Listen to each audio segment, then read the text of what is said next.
Na hii mtu hana adabu. Jana ametukana Raila Odinga. Ameambia Wakikuyu, ile watu walikuwa wananisumbua hapa na masufuria, si nilisafirisha hawa.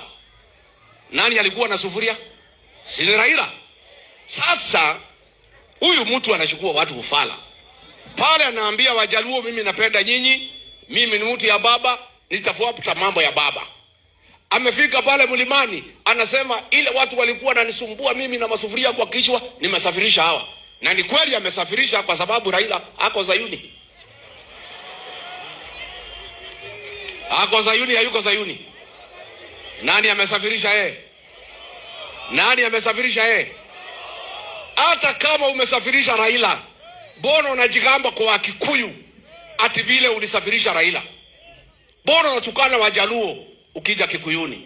You think people are foolish. You are playing communities against each other.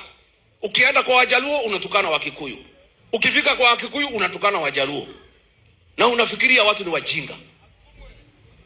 Your time is up. Wakenya wamekujua, na mimi ninakujua zaidi. And I want to tell Wajaluo, mimi niliambia nyinyi, huyu William Ruto atamaliza ODM. Imekwisha, haijaisha.